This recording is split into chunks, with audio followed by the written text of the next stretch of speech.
Me da mucha alegría saludarle, sobre todo si usted nos visita en este día y en particular si nos visita por primera vez. Déjeme nada más informar que hay servicio de cuna para los pequeños, para los pequeñitos. Si usted así lo desea, tenemos este servicio para usted. Bueno, le pido por favor, si tiene frente a usted una Biblia ahí con usted, por favor abra su Biblia en Apocalipsis capítulo 4. Mientras que encuentra el libro de Apocalipsis, si no está muy familiarizado con la escritura, es muy sencillo. Vaya al final de la Biblia y regrese y entonces encontrará ahí el libro de Apocalipsis. Mientras que usted localiza este capítulo, permítame recordarle, ponerle en contexto y como dije, si usted nos visita, permítame decirle que estamos en una exposición de este maravilloso y también llamado misterioso libro, el libro de Apocalipsis. Este libro, contrario a lo que la mayoría de las personas piensa, es un libro que no fue escrito y tampoco fue dado única, exclusiva o primariamente a los teólogos o a los eruditos neotestamentarios, a aquellos que habitan en la torre de marfil de la especulación teológica. No, el libro fue dado a la iglesia. El libro fue dado a gente como usted y como yo. El libro fue dado a los niños, a los jóvenes, a los adultos, a los ancianos. Y el libro fue dado para alentarnos, para animarnos. El libro fue escrito principalmente para animar a creyentes en Cristo a perseverar en la fe en medio de sufrimiento, en medio de tribulación. Pero también el libro fue escrito para proveer a la iglesia de una perspectiva celestial de la vida, de la realidad del mundo. Usted pudiera decir que el libro fue dado también para proveernos de una cosmovisión. Es decir, cuando nosotros miramos lo que sucede en la vida, cuando vemos las noticias, cuando las leemos, cuando escuchamos las noticias, pudiéramos nosotros pensar que el mundo está fuera de control. Especialmente cuando pasamos por sufrimiento y cuando pasamos por tribulaciones, cuando pasamos por enfermedades, cuando pasamos por tiempos difíciles en la familia, en el trabajo, cuando perdemos el empleo, cuando las cosas no salen bien, pudiéramos concluir entonces que estamos dejados a nuestra suerte. Pero el libro nos dice que a pesar de lo que nosotros vemos con nuestros ojos físicos, la realidad es muy distinta. El libro nos da esta seguridad de que a pesar de los problemas de la historia, a pesar de las dificultades de la vida, el Señor está en su trono. Y desde allí Él gobierna el universo. Y es precisamente donde estamos. Llegamos al capítulo 4, donde nosotros vamos a tener una visión que necesitamos para vivir fielmente como cristianos en medio de un mundo de sufrimiento, en medio de un mundo de tribulación. Así que oremos y pidamos que el Señor nos enseñe, nos hable a través de su palabra. Oremos. Bendito seas, Señor Dios Todopoderoso, que nos has permitido ver lo que el apóstol Juan vio. Él a través de una visión y nosotros a través de el registro escrito sin error alguno, de esa visión que Juan tuvo. Te damos gracias, Señor, que hoy podemos entonces recibir aliento a través de tu palabra.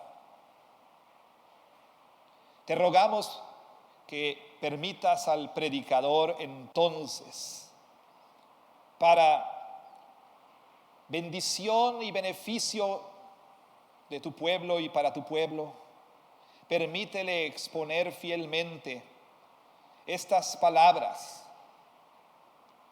Permítele exponer con claridad lo que Juan vio.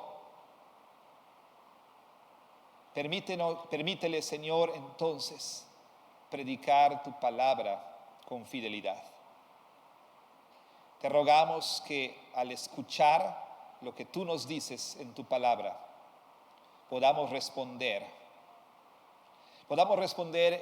en fe, en arrepentimiento y por supuesto en obediencia. Para tu gloria lo pedimos en el nombre de Jesús.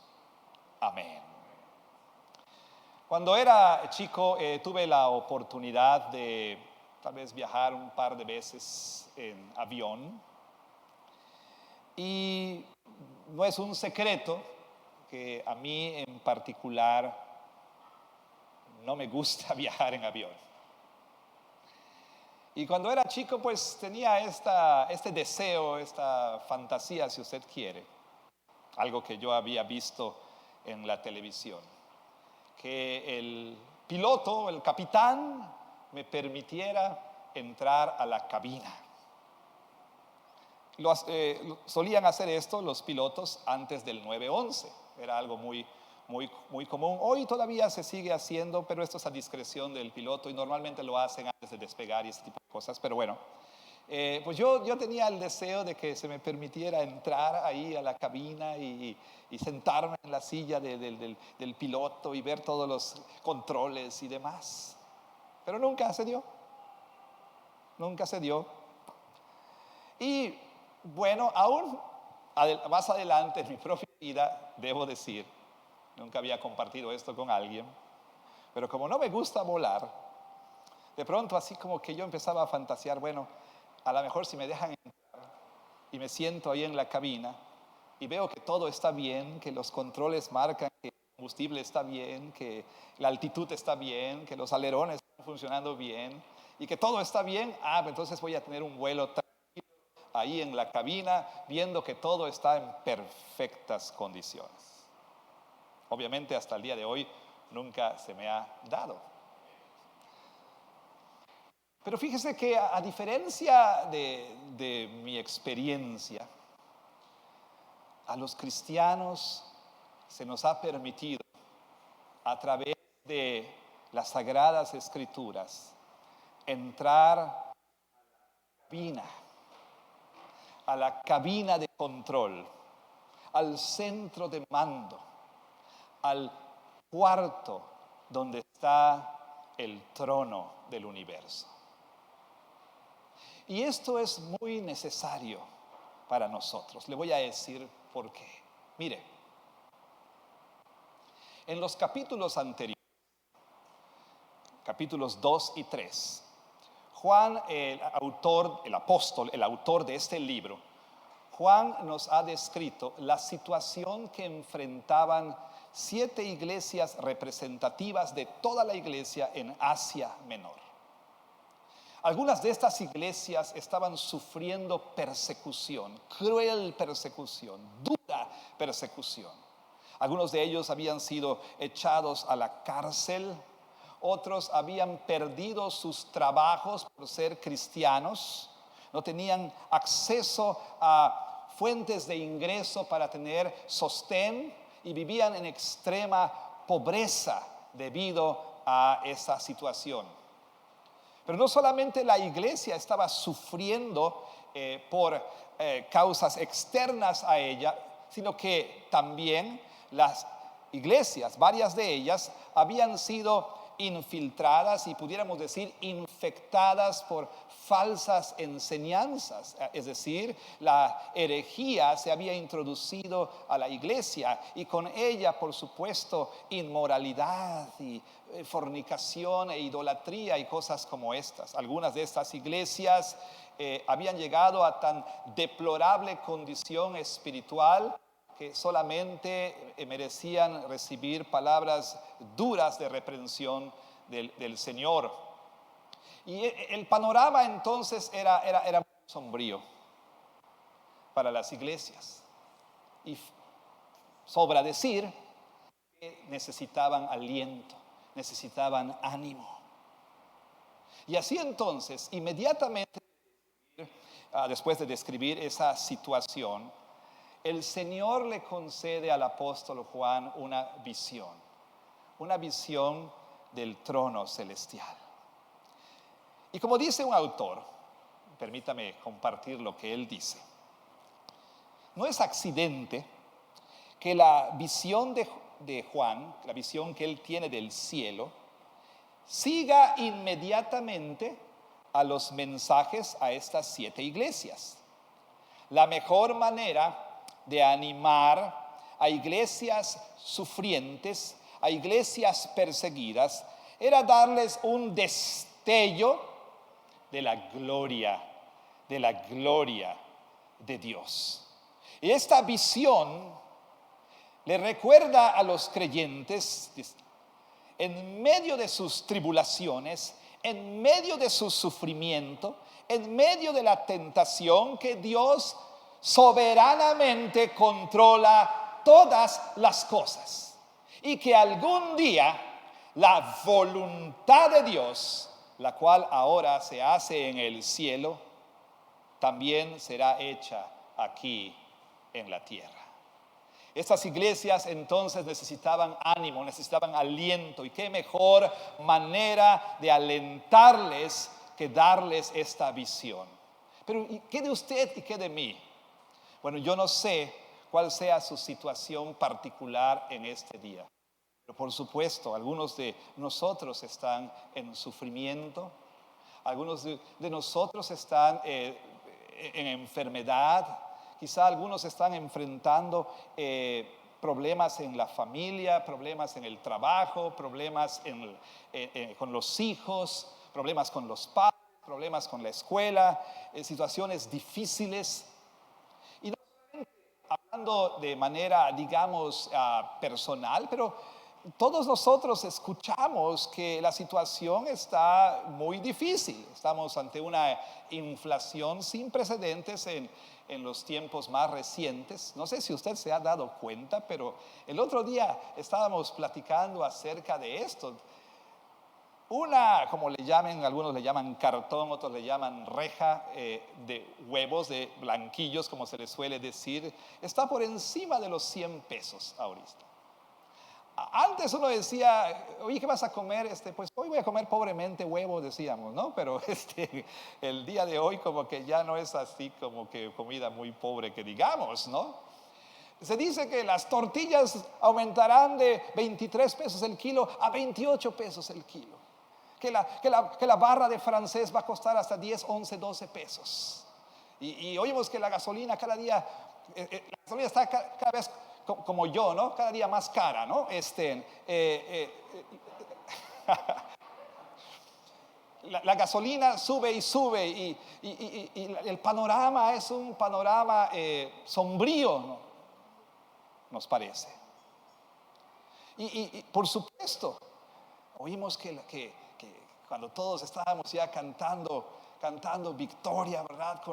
Con los cubrebocas todos, ¿verdad? Así, ahora tenemos que, por supuesto, otra vez tener los cubrebocas, y oímos que la quinta ola, y oímos que la viruela del mono, y oímos de esto, aquello y lo otro, y podemos desanimarnos, desalentarnos, y por supuesto aún podemos rendirnos al pánico,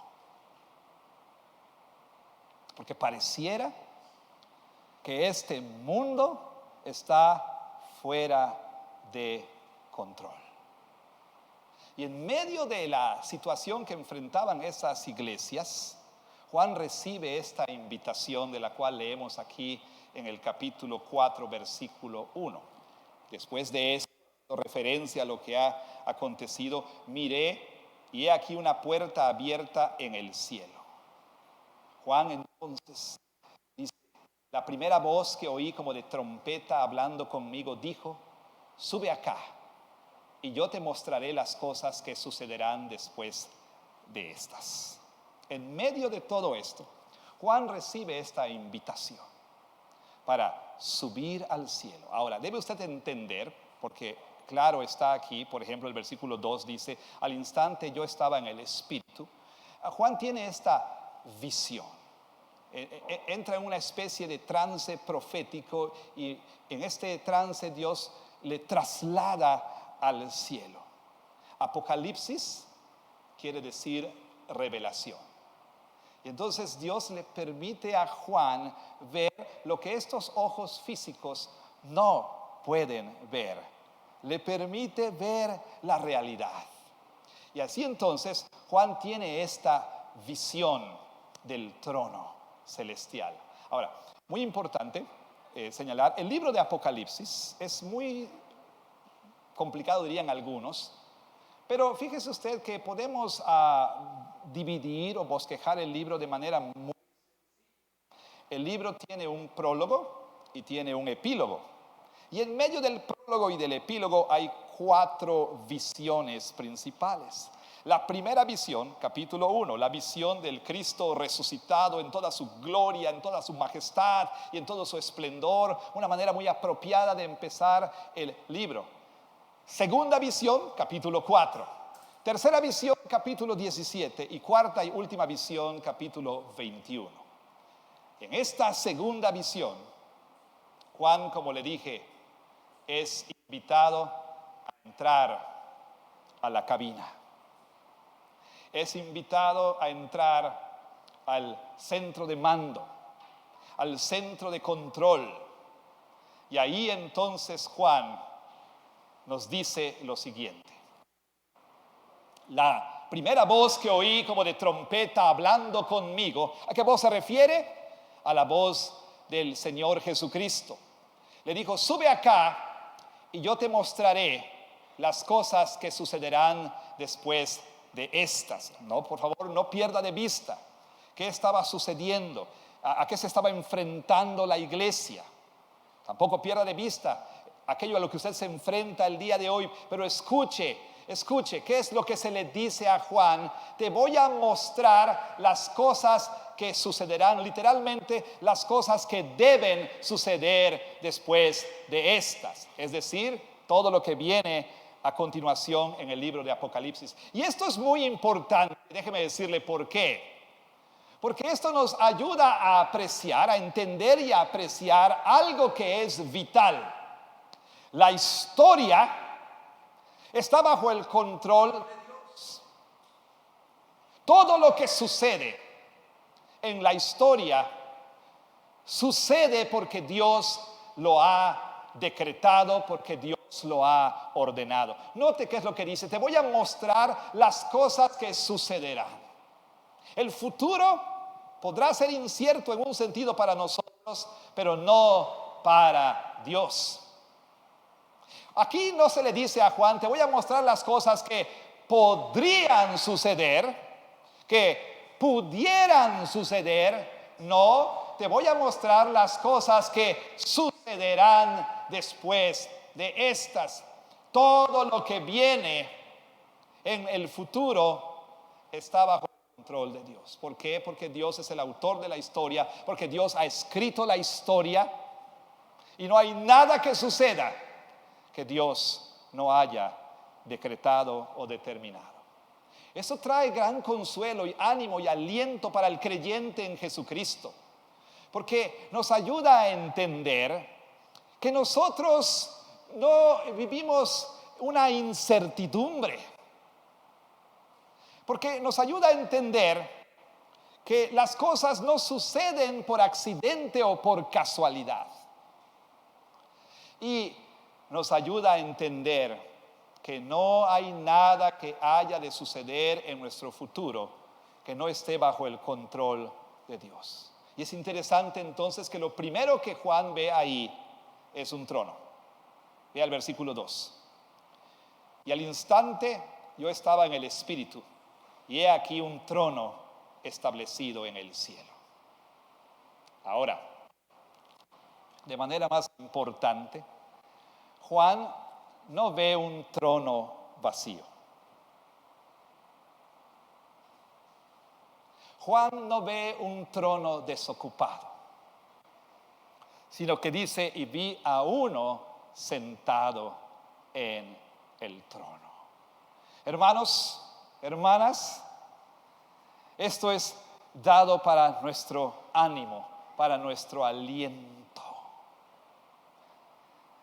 Así como yo fantaseaba con la idea de, bueno, si tan solo pudiera ver la cabina y ver que el piloto está ahí, que todo está bien, que las cosas están funcionando bien, voy a sentirme tranquilo en el viaje, sin importar cuán difícil y sin importar cuán doloroso sea nuestro viaje, nuestro peregrinaje aquí en la tierra. Podemos tener confianza de que hay un trono y hay alguien que está sentado en el trono. Y hermanos, últimamente esta es la fuente de aliento para los creyentes en Cristo Jesús. Lo que viene a continuación en este capítulo, y entre paréntesis déjeme decirle que he estado en un debate personal con respecto a esta serie de predicaciones, y ese soy yo, no es usted. Yo siento que estoy yendo demasiado rápido. Usted dirá, no, para nada. Pero parte de mí quisiera habitar en estos 2 versículos 4 semanas. Pero parte de mí me dice, ya no eres tan joven como eras antes. Y ya, necesitas terminar este libro. Así que, muy a mi pesar, vamos a cubrir todo el capítulo el día de hoy. Pero bueno, muy a mi pesar. Bien, le decía, todo lo que viene a continuación aquí es una descripción, número 1, de aquel que está sentado en el trono. Número 2, una descripción del cielo y de los que habitan en él. Y número 3, de la adoración que ocurre, que sucede ahí en el cielo. Así que veamos entonces de manera breve y sencilla esto que Juan nos permite ver, o que mejor dicho el Señor a través de Juan nos permite ver. En primer lugar, note usted, versículo 2 dice, había uno sentado en el trono, y el aspecto, dice, del que estaba sentado era semejante a piedra de jaspe y de cornalina, y había alrededor del trono un arco iris semejante en aspecto a la esmeralda. Voy al versículo 5 y dice, y del trono salían relámpagos y truenos y voces, y delante del trono ardían 7 lámparas de fuego, las cuales son los 7 espíritus de Dios. Voy a detenerme ahí por un momento. Es importante que nosotros entendamos que quien ocupa el trono obviamente es Dios. Y Dios entonces de alguna manera es descrito. Ahora, de manera estrictamente hablando, Juan no nos dice exactamente, no nos describe con precisión, digamos, la apariencia de Dios, sino de manera simbólica aquí nos está diciendo cómo es Dios. De manera simbólica porque, por ejemplo, él dice que su aspecto era, nótelo por favor, versículo 3, semejante a piedra de jaspe y de cornalina, piedras preciosas, refulgentes. Y esto lo que quiere decir simplemente es que Dios está siendo descrito en su majestad, en su gloria, en su esplendor, en su belleza, descrito en términos de piedras preciosas. Y nos dice también entonces que alrededor del trono había un arco iris, semejante en aspecto a la esmeralda. Bueno, antes que el arco iris fuese secuestrado por cierto movimiento, Quizá debimos haber ido a la oficina correspondiente para registrarlo como marca registrada, ¿verdad? Porque ya no podemos confiadamente poner un arco iris en nuestro auto, ¿no? Por obvias razones. Pero usted sabe, y si no, déjeme decirle, que el arco iris apareció por primera vez después del diluvio. Y este arco iris fue puesto en el cielo como una señal de que Dios ya no más destruiría el mundo a través de un diluvio. Y fue un símbolo de paz. El arco iris entonces está allí para recordarnos que Dios es un Dios que guarda su pacto, que es un Dios fiel a su pacto. Pero también se nos dice que del trono salían truenos y relámpagos. Usted puede ver eso en el versículo 5.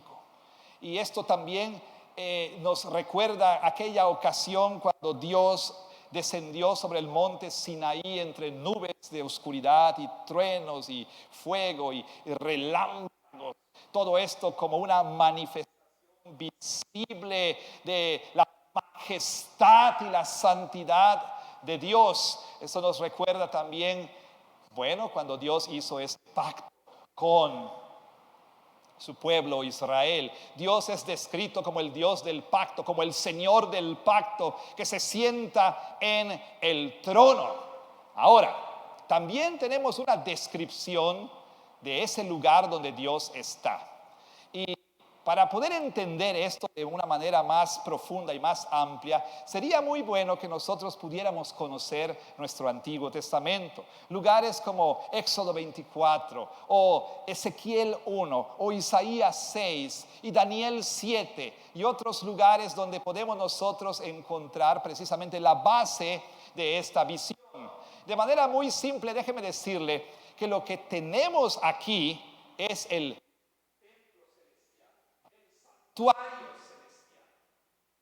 Usted recuerde que el tabernáculo construido en tiempos de Moisés y luego el templo eran réplicas del santuario celestial.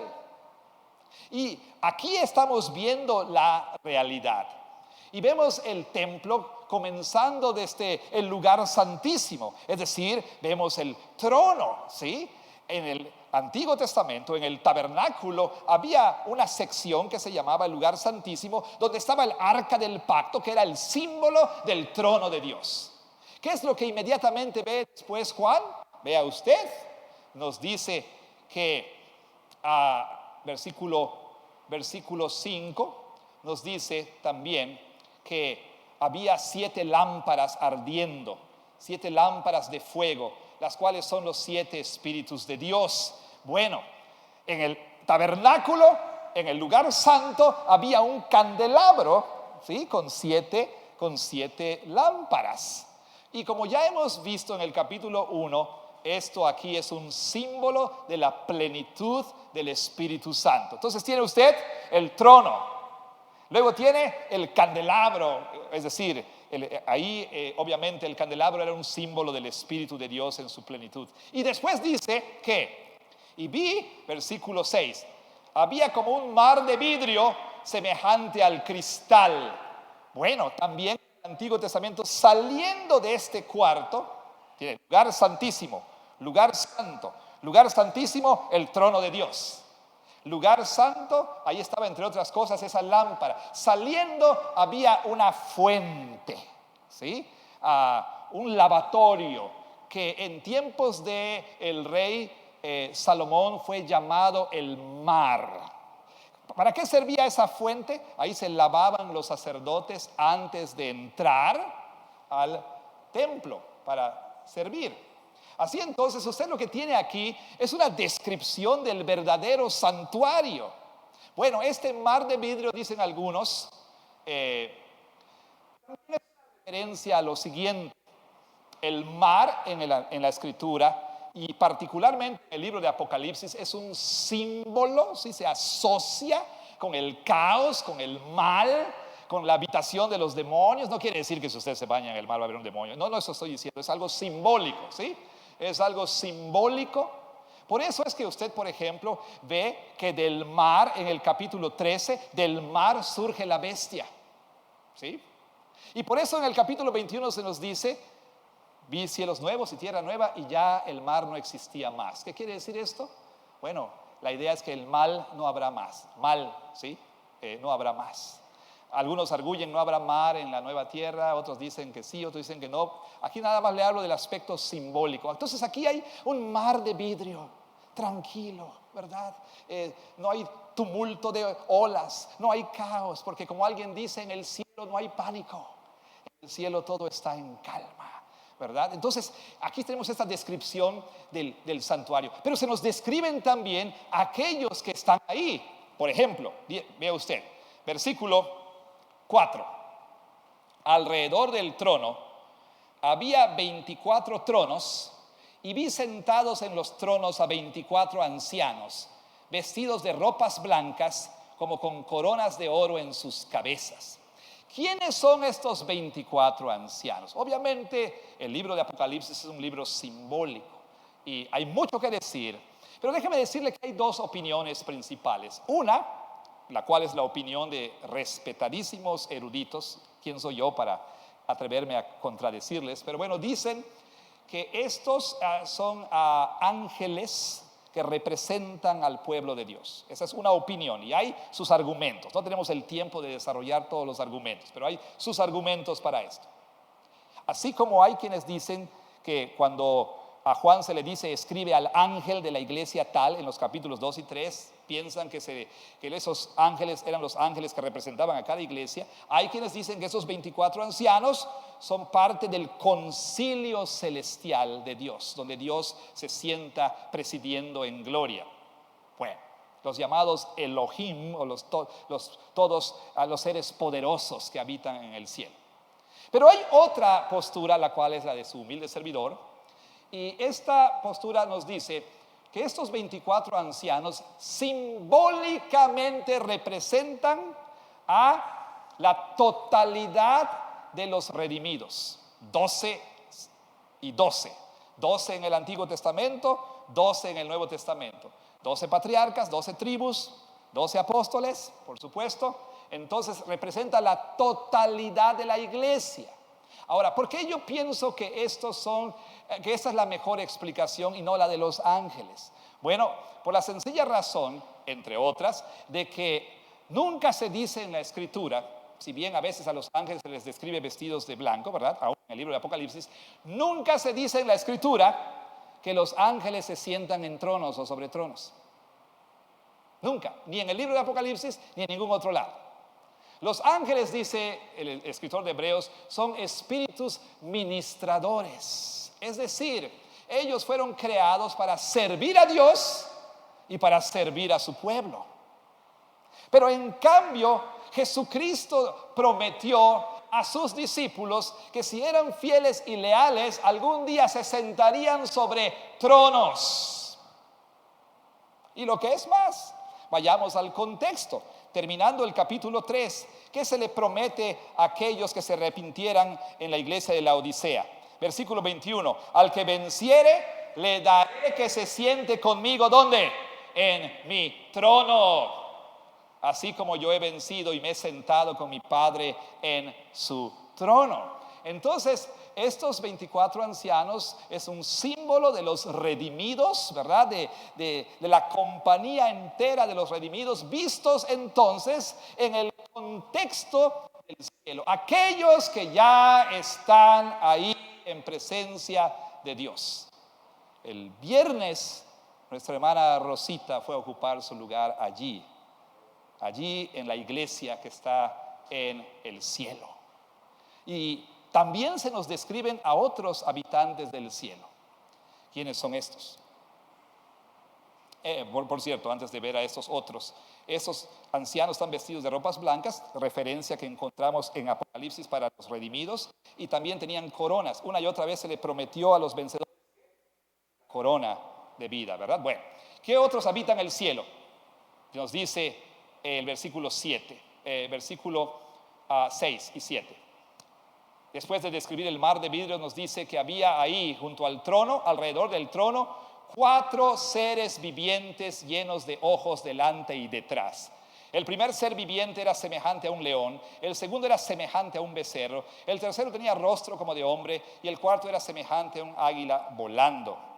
Y se nos dice que estaban llenos de ojos y delante, por dentro y por fuera. Ahora, ¿quiénes son estas criaturas tan bizarras? ¿Sí? Tan extrañas, por decir lo menos, ¿verdad? Ahora sí que esto sí es como Stranger Things, ¿verdad? Sí, cosas muy extrañas, ¿verdad? Cara de león, cara de hombre, de águila, alas, ojos por todos lados. ¿Quiénes son estos? De igual manera hay mucho que decir, el tiempo es breve. Solamente déjeme decirle que yendo al Antiguo Testamento, yendo a Ezequiel 1, yendo a Isaías 6, podemos nosotros pues tener ahí ayuda para determinar la identidad de estos 4 seres vivientes. Estos son los que Isaías llama serafines y Ezequiel llama querubines, una orden superior de ángeles. Ahora, ¿por qué esta descripción tan extraña? Bueno, hay quienes dicen el número 4 en Apocalipsis representa la totalidad de la creación y son como que representantes de toda la creación de Dios. Más bien yo pienso que aquí se nos describen sus características, la fiereza del león, pienso yo. Por supuesto, el servicio del buey, ¿verdad? La fuerza del servicio. La sabiduría del hombre, la rapidez del águila, bueno, son descritos aquí como estos ángeles de un orden superior que eran o son los guardianes del trono de Dios. Bueno, entre paréntesis, Grecia y yo teníamos un acuerdo de que no haría ninguna referencia a ninguna de mis películas favoritas en los sermones. Y si lo hago, pues tengo que pagar una cena. Hasta donde yo sé, el acuerdo fue nunca mencionar El Señor de los Anillos. Ella insiste que dije también Star Wars. Y como ya perdí, pues ni modo, una referencia entonces. Para aquellos de ustedes, Warsis, estos 4 seres vivientes son como esos guardias imperiales rojos que están alrededor del emperador. Los demás, oraremos por ustedes. Pero bueno, no, estos son los guardianes de las cosas sagradas de Dios. Son los guardianes del trono de Dios. No de balde, hermanos. Cuando el primer santuario fue desecrado por el pecado de Adán y Eva, Dios puso querubines para proteger la entrada al Edén. No de balde, el arca del pacto tenía una tapa, una cubierta y sobre ella un par de querubines. Porque esto era una representación de esto que Juan nos está diciendo, de estos 4 seres que están alrededor del trono. Es la guardia imperial de Dios, si ustedes. Digo, no es que Dios necesite guardaespaldas, pero bueno, es la guardia imperial de nuestro Dios ahí en el trono. Ahora, lo más asombroso es cómo estos seres tan formidables responden en la presencia de Dios. Y esto, por supuesto, es la tercera descripción de la cual yo le hablé. No solamente se nos describe aquel que está en el trono, se nos describe el cielo y los que habitan en él, pero también se nos describe lo que ocurre en el cielo. ¿Y qué ocurre en el cielo? Adoración. Adoración incesante. Note usted que se nos dice, no cesaban, versículo 8. No cesaban día y noche de decir, santo, santo, santo es el Señor Dios Todopoderoso, el que era, el que es y el que ha de venir. Y siempre que aquellos seres vivientes dan gloria y honra y acción de gracias al que está sentado en el trono, al que vive por los siglos de los siglos, los 24 ancianos se postran delante del que está sentado en el trono y adoran al que vive por los siglos de los siglos y echan sus coronas delante del trono diciendo, Señor, digno eres de recibir la gloria y la honra y el poder, porque tú creaste todas las cosas y por tu voluntad existen y fueron creadas. Se nos describe entonces la adoración celestial. El libro de Apocalipsis es un libro muy doxológico y nos habla muchísimo acerca de la adoración. Aquí Juan nos permite ver cómo es la adoración celestial. Primero que nada se nos dice que estos querubines, estos poderosos seres, tienen un cántico incesante. Digo, si usted que viene a nuestra iglesia piensa que nuestro culto es repetitivo y rutinario y es lo mismo, pues esos cantan una sola canción. Y esa es una sola canción que cantan una y otra y otra y otra vez. ¿Cuál es esta canción? Santo, santo, santo es el Señor Dios Todopoderoso, el que era, el que es y el que ha de venir. Los israelitas, para enfatizar lo que ellos querían decir, no recurrían a las técnicas nuestras como subrayar, resaltar, poner en negritas, en itálicas. Ellos recurrían a la repetición. Cuando algo se repite es porque se está diciendo esto es muy importante. Como Jesús decía, ¿no? De cierto te digo. Amén, amén, les digo. Jesús está diciendo esto es muy importante. Y cuando por ejemplo el apóstol Pablo dice y otra vez les digo y repite lo mismo, es para énfasis. Lo que es muy interesante aquí es que no se nos dice que Dios es santo, santo. No hay nada en la escritura que se lleve a este tercer nivel de repetición como el enfatizar la santidad de Dios. Dios es santo, santo, santo. Y esto debiera a nosotros hacernos responder con reverencia y profundo temor, porque Dios no es uno más, no es como nosotros. Dios no es una criatura, Dios es totalmente otro. Él no es como usted, como yo. Es realmente deplorable que la iglesia haya perdido esta noción y este sentido de lo sagrado y de la santidad de Dios. Yo le recomiendo ampliamente, ya sea el libro o la serie que usted puede encontrar en YouTube de R.C. Sproul, que se llama La Santidad de Dios. Es uno de los mejores tratamientos de este tema. Puede usted adquirirlo en esa librería, o puede usted ver al mismo R.C. Sproul en YouTube hablando acerca de la santidad de Dios. Pero ¿sabe qué? Algo que yo, entre paréntesis, de alguna manera no sé si decir envidio, por falta de un mejor término, permítame usar esa palabra. Las catedrales católicos romanas de alguna manera evocan este sentido de lo sacro, de lo sagrado. Cuando uno entra a la catedral, por ejemplo, en la ciudad de Mérida, uno se siente pequeñito, ¿verdad? A veces nuestros lugares de adoración son tan fríos que parecen un salón de conciertos o cosas así. Bueno, pero esa es otra historia. El punto es que a veces nosotros podemos ser tan casuales y tan triviales en la presencia de Dios, ¿verdad? Comportarnos tan liviana y tan ligeramente en la presencia de Dios. Pero note, estas criaturas tan poderosas como son, no cesan de decir, santo, santo, santo es el Señor Dios Todopoderoso. Cuando vamos a Isaías 6, leemos que se cubren el rostro delante de la gloria y la majestad de Dios. Compare y contraste esta actitud de estas criaturas con cómo nos comportamos nosotros en el culto, ¿verdad? Piénselo por un momento. Ahora, se nos dice también que cuando ellos cantaban, note usted, versículo 10, los 24 ancianos se postran, los redimidos se unen a la canción de los ángeles. Y es que cuando venimos a la iglesia, usted necesita esta perspectiva. ¿Por qué? Porque aunque usted no lo pueda ver, algo ocurre aquí que es mucho más grande que lo que estos ojos le permiten ver. Porque la adoración en un sentido no ocurre aquí. Los cristianos también, cuando nos reunimos a adorar a Dios en el Espíritu, nos unimos a esta adoración celestial. Y usted en el culto de adoración está cantando junto a estos querubines, con estos querubines.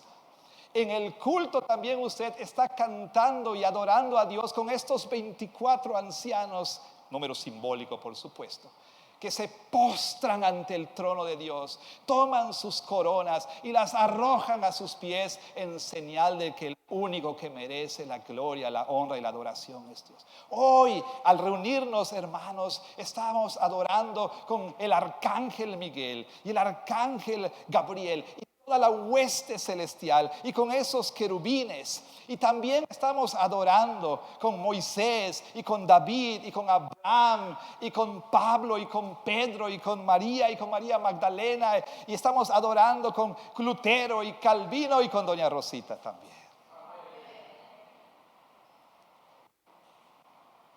Así que tenemos que tener una perspectiva bíblica de la adoración.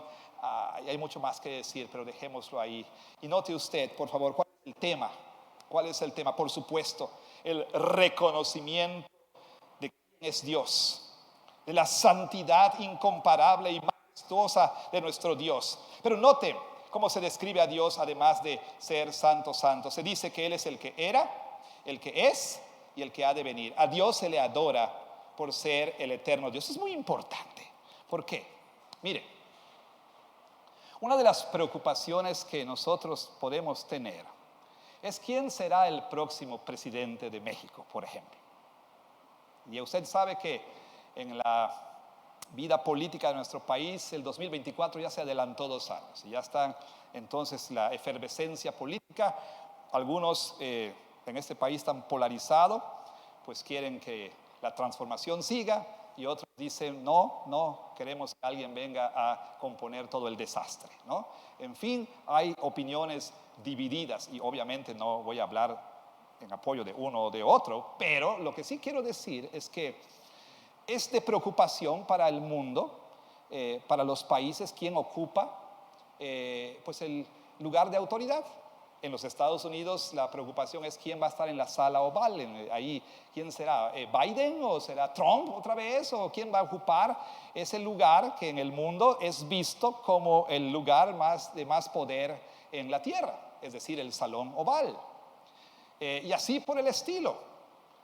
La preocupación está en qué va a pasar con Putin y así por el estilo. Fíjese usted que cuando Isaías, el profeta, escribió su libro, algo había pasado que conmocionó a la nación. ¿Qué es lo que ocurrió?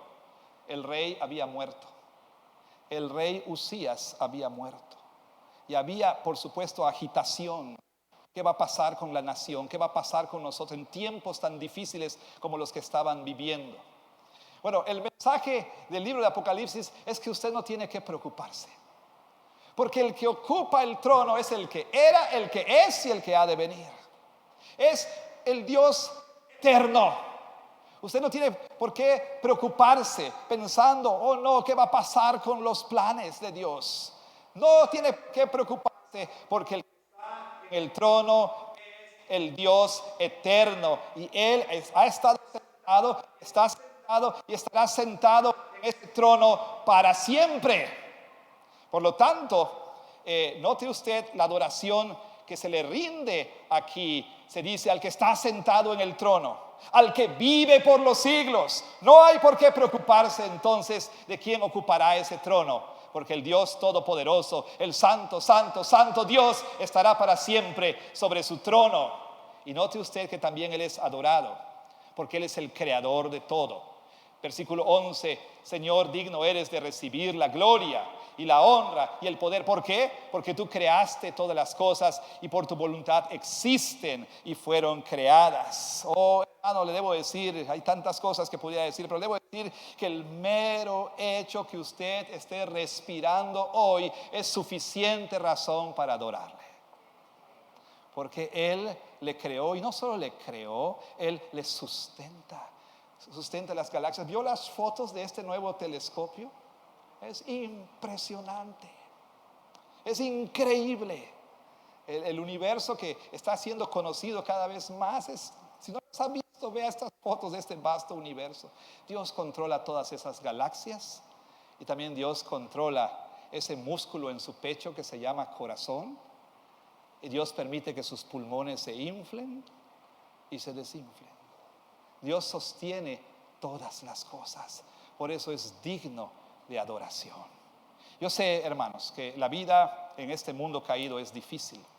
Y es verdad también que para los creyentes en Cristo, las cosas pueden ser difíciles también. Y aún más precisamente porque somos creyentes en Cristo Jesús. No sabemos qué ha de pasar en el futuro, pero podemos tener esta confianza. La confianza de que hay uno que está sentado en el trono. Y este que está sentado en el trono es el Santo Dios. Y este que está sentado en el trono es el Dios eterno.